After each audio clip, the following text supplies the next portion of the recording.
La inflación anual al mes de agosto en Estados Unidos subió hasta 3,7%, impulsada por la subida en los precios de la gasolina y de la vivienda, mientras que el núcleo inflacionario quedó en 4,3%. Los mercados reaccionaron de manera mixta ante esta data sobre inflación y los inversionistas siguen dando por sentado que la Reserva Federal no va a aumentar las tasas de interés en su próxima reunión, pero hay un 40% de probabilidades de que las aumente en la reunión del 1 de noviembre. Amigos, es miércoles 13 de septiembre, 7:30 p.m. y a esta hora vamos a comenzar nuestro acostumbrado recorrido por la jornada en los mercados financieros y esta es la noticia del día. La inflación se acelera en agosto mientras que los precios del petróleo suben. Y aquí vemos cómo titula Bloomberg. Dice, Wall Street bosteza ante un reporte de inflación que no es grandioso, no es maravilloso y tampoco es un desastre, ¿no? Y bueno, la verdad es que el reporte de la inflación de agosto es muy extenso, tiene muchas aristas y la verdad es que quien quiera ver el vaso medio lleno lo puede ver así y también quien lo quiera ver medio vacío. Da para muchas interpretaciones, ya vamos a ir a los detalles. Y la verdad es que como dice este titular, los mercados estuvieron relativamente tranquilos hoy, no hubo grandes sobresaltos, pero eso es tal vez porque los economistas habían hecho muy buen trabajo en predecir cómo iban a venir los números de inflación de agosto y lo que vino, la data oficial, estuvo muy cercana a lo que habían previsto los economistas. Dice aquí que el núcleo inflacionario subió y mantiene abierta la posibilidad de otro aumento de tasas de interés este año, que sería en noviembre, como les dije. Y hay un tema con el diésel, igual que la gasolina, por falta de petróleo para refinarlo y el petróleo está en sus niveles más altos del año. Dice aquí Reuters que Wall Street cerró dispar con unos índices subiendo y otros bajando luego de que el IPC consolida las expectativas de una pausa de la Fed. Como ya les dije, el mercado da por descontado que la semana que viene no habrá aumento de tasas. El economista dice que Wall Street cerró mixto dividido por la inflación. Y vamos a ver los detalles. Bueno, otra vez el economista, la inflación vuelve a repuntar en Estados Unidos por culpa de la gasolina, pero la subyacente, que es el núcleo inflacionario, se desacelera hasta niveles del 2021. Dice allí que el IPC, el índice de precios al consumidor, escaló en agosto 5 décimas hasta el 3,7% interanual. El núcleo inflacionario, que había quedado el mes anterior, en julio, en 4,7%, bajó hasta 4,3%, que es su nivel mínimo desde septiembre del 2021. Así es que la inflación está alta, subió el índice inflacionario, bajó el núcleo inflacionario. De nuevo, este reporte tiene para todos, para los que lo quieren ver en positivo y los que lo quieren ver en negativo. Mientras tanto, el mercado de bonos tuvo una reacción extraña a mi modo de ver las cosas porque los bonos del tesoro, el rendimiento de los bonos bajó. Cuando hay una expectativa de que la inflación está alta, de que las tasas van a subir o de que se van a mantener altas por mayor tiempo, es lo que se podría desprender de un informe como el de hoy, generalmente esa noticia debería hacer que los rendimientos de los bonos subieran, que los precios de los bonos cayeran, porque mis bonos se hacen menos atractivos si la inflación va a subir, si las tasas van a subir o si se van a mantener altas. Entonces los precios de los bonos bajan y los rendimientos suben, pero hoy pasó lo contrario. No entiendo bien, ojo, es un solo día, como siempre les he dicho, no hay que sacar conclusiones por lo que ocurra un día en el mercado accionario o en el mercado de bonos. Tal vez mañana es que los mercados reaccionen de forma completa al informe de la inflación de hoy. Esta noche lo digerirán y mañana a lo mejor vemos una reacción distinta a la que vimos hoy, tanto en acciones como en bonos. Pero por lo pronto no entendí bien la reacción del mercado de bonos. Podría ser otra forma, otra lectura, podría ser que los operadores más bien dicen, mira, es verdad que la inflación está alta y las tasas se van a mantener altas, pero esas tasas elevadas van eventualmente a ocasionar una recesión. Es decir, no va a haber soft landing, va a haber una recesión y por eso entonces yo, en vez de vender mis bonos, compro mis bonos porque vienen tiempos peores. Esa podría ser una interpretación. No estoy aquí haciendo ningún pronóstico ni diciendo que eso fue lo que pasó. Estoy tratando de entender por qué los rendimientos de los bonos hoy cayeron después de este informe. Y dice, fíjense, el titular del Financial Times dice, los rendimientos de los tesoros cayeron a pesar de que la inflación salió más alta de lo esperado. Efectivamente, esta forma de enfocar el Financial Times es la correcta. Después de este informe de inflación, es raro que los rendimientos de los bonos del tesoro hayan disminuido. Aquí están los rendimientos de los bonos hoy. Como ven, casi todos en rojo, bajaron los rendimientos. Y bueno, el bono a 10 años bajó solo un punto básico. La verdad es que el mercado estuvo relativamente estable con ligera baja. Cerró en 4,25%. Y el dólar sube y el índice de precios al consumidor se mantiene intactas las expectativas de la Fed. Ya hablamos de eso, pero el dólar sí reaccionó de manera correcta. Si la inflación sigue alta y las tasas van a seguir altas o van a subir, entonces el dólar se fortalece, el dólar subió. Este mercado, el cambiario, sí creo yo que leyó correctamente el informe. Y por supuesto el oro también lo leyó bien. Se fortalece el dólar, suben las tasas, de sumarlo para el oro, cae el oro. Creo que esto, de nuevo, interpretaron mejor el mercado cambiario y el mercado de los commodities y el oro en particular, interpretaron mejor la data a mi modo de ver las cosas. Bueno, aquí está cuál fue la información que tuvimos hoy, que fue la noticia del día. Es esta, la tasa de inflación, fíjense. La tasa de inflación en agosto anualizada quedó en 3,7%. Y fíjense que en este gráfico, que por cierto hay un error en el gráfico, los amigos de Yahoo Finance allí mezclaron, aquí debería decir febrero del año 22, agosto del 22, febrero del 23, agosto del 23. Pero bueno, hagamos caso omiso a ese pequeño error. Ahí vemos el gráfico con la inflación desde el año 2021, 22 y 23. Vemos cómo llegó a su pico en el 2022. Lo que ha hecho es bajar. Gracias a la subida de tasas de interés de la Reserva Federal, la inflación bajó por varios meses consecutivos, pero ahora tiene 2 meses subiendo y esto es preocupante. Esto es lo último que tú quieres ver si eres la Reserva Federal. Tú quieres ver una sostenida caída de la inflación hasta que llegue a su target de 2%. Que suba, que rebote un mes, no importa, 2 meses, bueno, si rebota un tercer mes se empieza a poner preocupante. Este es el momento en el que la Reserva Federal no puede soltar, digamos, tiene que agarrarse duro y terminar de hacer el trabajo, porque si no, todo lo que ella ha hecho se puede perder y la inflación podría rebotar, salirse de las manos nuevamente. Y bueno, aquí están los datos de inflación. Concentrémonos en el cintillo, olvidémonos de la foto que está en la pantalla, el cintillo que dice ahí el Consumer Price Index, que es el CPI o el IPC en español, el índice de precio al consumidor del mes, del mes de agosto. Los precios subieron 0,6%. ¿Cuánto se esperaba? 6%. ¿Cuánto salió? 6%, lo que se esperaba. No hubo sorpresa allí. Ahora, el núcleo inflacionario, que es el índice de precios al consumidor, sacando comida y energía, que son muy volátiles, el núcleo se esperaba que quedara en 0,2, pero quedó en 0,3. Una ligera sorpresa negativa allí, porque vino un poquito más alto el núcleo inflacionario de lo que se esperaba, 0,3. Ahora, si vemos el IPC del año anualizado, se esperaba que hubiera quedado en 3,6%, pero la inflación del último año quedó en 3,7%, ligera sorpresa hacia el alza, una ligera sorpresa negativa. Y el núcleo inflacionario del año se esperaba que quedara en 4,3% y efectivamente quedó en 4,3%. La buena noticia para la Reserva Federal, tal vez la única, es que el núcleo inflacionario había quedado en julio en 4,7% y ahora en agosto bajó hasta 4,3%. Pero 4,3 es más del doble del target que tiene la Reserva Federal de inflación, que es 2%. Así es que tampoco es que este es un número para celebrar y hacer una fiesta, ¿no? Aquí vemos los dos números. Esta es la evolución tanto del índice de precios al consumidor, que lo ven en la raya azul más fuerte, vamos a decir como morada, ¿verdad? Que está en 3,7, y el núcleo inflacionario, que está en 4,3. Fíjense cómo el núcleo inflacionario, que deja por fuera a dos elementos muy volátiles que son la energía y la comida, fíjense que el núcleo inflacionario varía menos, es un poco más estable. En cambio, la inflación, que incluye todo, esa sí sube, baja y bueno, es mucho más volátil. Pero por eso la Reserva Federal se enfoca en el núcleo inflacionario, porque además la Reserva Federal no puede controlar los precios de la gasolina y del diésel. Eso depende del mercado petrolero, no de las tasas de interés ni de la política monetaria. Y tampoco la comida, que depende más de factores estacionales, climatológicos y de otro tipo. Entonces, por eso es más importante el núcleo inflacionario, que de todas maneras está altísimo en 4,3. Y bueno, fíjense, uno de los problemas que hay con la inflación es la energía. La energía subió en agosto un 5,6%. Esto es demasiado, en un mes.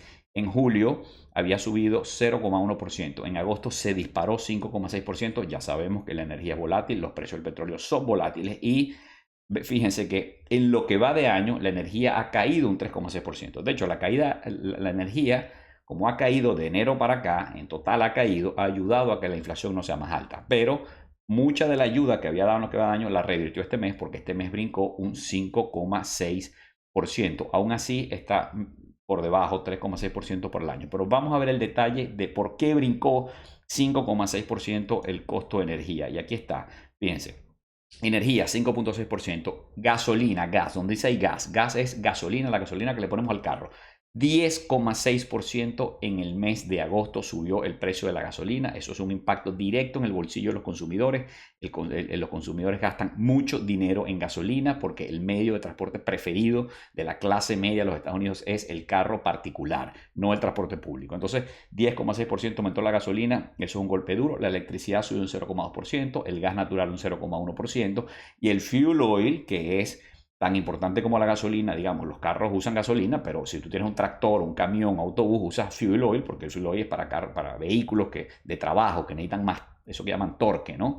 Bueno, el fuel oil subió 9,1%. Tanto el fuel oil como la gasolina son derivados del petróleo, dependen directamente del precio del petróleo y de las refinerías, etc. Entonces, bueno, ahí está uno de los problemas con la inflación, el costo de la energía. Y mientras tanto el petróleo sigue subiendo, Arabia Saudita, Rusia, etc. Aquí está el precio de un galón de gasolina, cómo ha evolucionado desde enero del 2021. Fíjense que llegó un pico en julio de 2022, pero después cayó mucho. Vimos que el petróleo llegó hasta 69, 68 centavos dólares por barril. Aquí lo estuvimos monitoreando, pero esa caída se acabó. Arabia Saudita empezó a recortar producción, Rusia se unió y bueno, ahora está más complicada la cosa con el petróleo. Y fíjense esta noticia, el crudo toca máximos del año y Wall Street ya lo ve en $100. Y esto porque algunos analistas, incluyendo Bank of America, dicen que el petróleo, que nadie debe sorprenderse si el petróleo llega a $100 otra vez este año. El Brent marca un nuevo máximo, mientras BOFA, Bank of America, ve al barril sobre los $100 antes del 2024 por el recorte de la producción, de los OPEP, etc. Y bueno, el otro gran tema con la inflación es la casa, la vivienda. ¿Okay? En el mes de agosto, el costo de vivienda del techo subió un 0,3% y en lo que va de año ha subido un 7,3%. Se está moderando, está subiendo a una velocidad menor, pero sigue subiendo y sigue subiendo unos niveles que son fíjense, 0,3% subió en agosto. Si multiplicamos eso por 12, eso equivale a 3,6. Si anualizamos lo que pasó en agosto, 3,6. Eso es mejor que el 7,3 que ha aumentado en el último año, pero sigue siendo 3,6 muy por encima del 2% que es el objetivo de la Reserva Federal. Pero bueno, vamos a ver aquí el detalle. Fíjense, el problema dentro de lo que llamamos la categoría techo, que llama en el CPI la categoría de techo, el problema incluye varias cosas, pero el problema son las rentas. Subieron 0,5% en el mes de agosto. Aquí lo tenemos. Lo que se llama shelter, que es, vamos a decir, techo, subió en total un 0,3%, pero ese shelter tiene varios componentes. Uno es la renta, que bueno, es el alquiler que la gente paga por su casa, 0,5% subió eso. Hay otro que se llama el Owner's Equivalent Rent, que es quienes tienen casa propia, cuánto le costaría esa misma casa si tuvieran que pagar un alquiler. ¿Ok? Eso es una forma de tratar de medir la inflación para quienes tienen casa propia. Entonces, ese subió un 0,4%. Y el tema del lodging, que son, vamos a decir, hoteles, hospedaje fuera de la casa, ese bajó un 3%, bajó fuertemente. Por eso esas teorías que hay por allí de que si los conciertos de Taylor Swift y de Beyoncé y no sé quién generan inflación porque en las ciudades que van llegando hay un montón de público y se llenan los restaurantes y los hoteles suben de precio. Miren, en agosto eso no pasó. Aquí lo vemos. En agosto el precio del hospedaje y de los hoteles cayó 3%. El problema es que las rentas siguen subiendo y por eso el tema shelter subió un 0,3%. Y shelter, techo, es de todos los componentes que tiene el índice de precio al consumidor, este es el más pesado.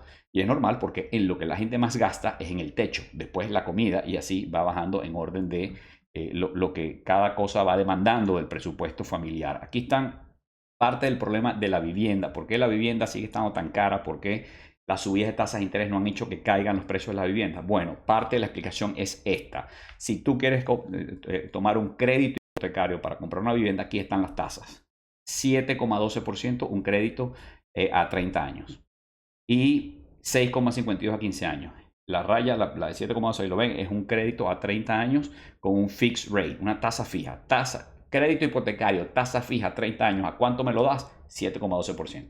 Oye, no, muy caro, no puedo pagarlo. Dámelo a 15 años. ¿En cuánto me das un crédito a 15 años, tasa fija para comprar una casa? 6,52%. Eso es un aproximado. Obviamente la tasa final depende de tu historia de crédito, de tu solvencia, en fin, de mil cosas. Pero para que tengamos una idea, esto es más del doble de las tasas que se conseguían hace un año y medio para comprar casa. Entonces, la gente que tiene sus casas con créditos hipotecarios al 3 o al 4% no las quiere vender para irse a otra porque cuando pida otro crédito hipotecario le va a costar el doble. Entonces, por más que las tasas hayan subido, por más no hay oferta de casas y por eso no bajan los precios, porque la gente no quiere vender sus casas. Y aquí está para usted, que usted quiera más detalle. Ahí está el detalle de la tasa del mortgage, del crédito hipotecario a 30 años y a 15 años, con algunos detalles de dónde estaban, el promedio de las últimas semanas, etcétera. Se lo dejo ahí. Bueno, señores, les recuerdo suscribirse a mi canal, darle like a este video para que me ayuden a que más gente lo vea. Bueno, noticias varias, el IPO de ARM, mucha gente me pregunta, es mañana, en algún momento de la sesión saldrán a la bolsa las acciones de ARM, bajaron el precio de 52 a 51. Hay gente que me ha preguntado cómo comprar, se compra como cualquier otra acción después que empiece a negociarse. No les recomiendo a nadie, yo no compro acciones en IPOs en el primer día que están negociándose. El historial no es bueno, como les decía ayer en un video anterior. Las empresas hacen como el novio o la novia que se va a casar y el día que se va a casar es cuando está más bonito, pelo cortado. Bueno, yo me lo corté, por cierto. Bueno, pues pulido, ¿no? Su mejor cara. Bueno, así se ponen las empresas para la IPO y para tratar de salir lo más cara posible al mercado y vender lo más caro posible sus acciones, como es lógico, es su derecho. Pero entonces no es el mejor día para nosotros comprar. Y de hecho, fíjense, aquí está un historial de algunos IPOs famosos que todos ustedes vieron y conocen y cómo les ha ido. Por ejemplo, como podemos ver en la primera columna, bueno, estas son las empresas que hicieron el IPO: Airbnb, Snowflake, DoorDash, Toast, Coupang, UiPath, Rivian, que es de carros eléctricos, etc. Bueno, ustedes ven ahí en la primera columna cuánto ha sido el retorno del precio de la acción si hubieran comprado al precio del IPO. Todos están en rojo menos 2, Airbnb y Snowflake están en verde. Pero ustedes, pequeños inversionistas, no hubieran podido comprar el precio del IPO. Ustedes no pueden comprar mañana la acción de ARM, ni yo, a $51, que es el precio del IPO. Eso es para los insiders, los que trabajan ahí, los bancos de inversión que ya lo repartieron entre sus clientes, no es para nosotros. Nosotros lo vamos a comprar, los pequeños inversionistas, después que se empiezan a negociar. Y usualmente lo que pasa es que sale la acción, por ejemplo, la de ARM, sale mañana a $51, pero de una vez sube a 60, 70, 80, 90, 100. A lo mejor cae también, puede pasar cualquier cosa, pero hay tanta furia con el tema de la inteligencia artificial y ARMS está disfrazada de empresa de inteligencia artificial, no sé si de verdad lo es o no, pero eso así se vende, que capaz y pasa cualquier cosa con esa acción. Entonces, quienes compraron, fíjense lo que dice la segunda columna, el retorno de quienes compraron el primer día al precio mayor. Es decir, Airbnb salió en $40 y yo compré el primer día, pero la compré en 80, en 100, porque se voló el primer día. Ok, bueno, si yo compré el primer día, hoy estoy 13% abajo. Y esa es la que le digo mejor de todas las que están en esa lista. Hoy estoy 13% abajo si yo compré el primer día del IPO. Mientras tanto, desde ese día del IPO, el S&P 500 ha subido un 21%, como ven en la última columna. Entonces, bueno, y el peor caso, Rivian. Si ustedes hubieran comprado Rivian al precio del IPO, están 70% abajo. Y si lo hubieran comprado al precio más alto que llegó el día 1 en que se negoció en la bolsa, estarían 80% abajo. El S&P 500 en ese mismo periodo ha bajado solo un 4%. Bueno, así que mucho cuidado con el IPO. Y Citi anunció la mayor reorganización desde la crisis financiera mundial. Citi es el menor de los 4 bancos grandes en Estados Unidos, pero es un banco que pareciera que tiene problemas permanentes de rentabilidad, etc. Ojalá se logren reestructurar, y hoy fueron los varones de la tecnología, Bill Gates, Zuckerberg, Elon Musk, al Congreso de los Estados Unidos y están pidiendo regulación para la inteligencia artificial. Aquí el Financial Times se pregunta, dice que los banqueros centrales tienen este debate, tienen que elevar las tasas para luchar contra la inflación, pero algunos se preguntan si podrían, en vez de subir las tasas, simplemente dejarlas altas como ya están por más tiempo, si una cosa compensa a la otra. Yo no estoy tan seguro que es así. Yo creo que cuando tú tienes una inflación desatada tienes que subir las tasas hasta liquidarlas, bueno, hasta cierto punto, pero llega un punto en que ya las tasas altas no hacen más para controlar la inflación. Pero en todo caso no creo que se pueda intercambiar una cosa por la otra, pero eso es un debate para los banqueros centrales. Vamos a ver los cierres de los mercados. Asia todo en roja, Europa todo en rojo, todo en caída. El Stoxx 600 en Europa cayó un 0,32%, todos los mercados en rojo, solo hay verde en Latinoamérica. Sao Paulo subió un 0,18%, Buenos Aires subió un 2,85% y Ciudad de México bajó un 0,65%. Y en Nueva York el S&P 500 subió ligeramente un 0,12%, el Nasdaq subió un 0,29%, el Russell cayó un 0,78%, la volatilidad bajó, está por debajo de 14, muy baja. El rendimiento del bono a 10 años bajó, como ya lo vimos. El dólar se fortaleció ligeramente, está en 104.76. El oro cayó ligeramente, el petróleo sigue subiendo y el Bitcoin está sobre $26,000. Aquí está el mapa de calor de la jornada de hoy. Bueno, mucho verde, todas las tecnológicas que fueron las que salvaron al mercado hoy. con la excepción de Apple que cayó, pero las demás tecnológicas están en verde y de resto hay mucho rojo en varios sectores del mercado. Y aquí está el barómetro, pues las grandes, hoy el S&P 500, las empresas de gran capitalización está en verde, pero los demás sectores del mercado, las medianas y las pequeñas, están en rojo.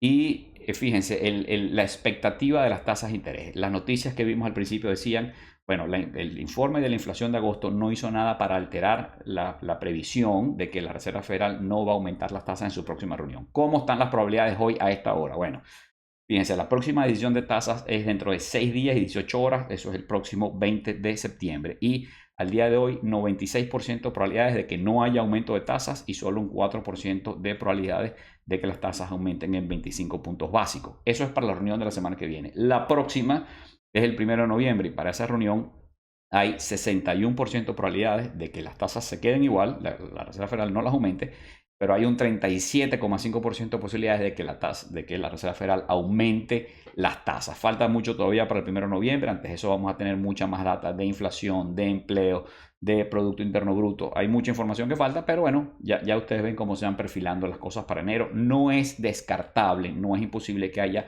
un aumento de tasas más este año.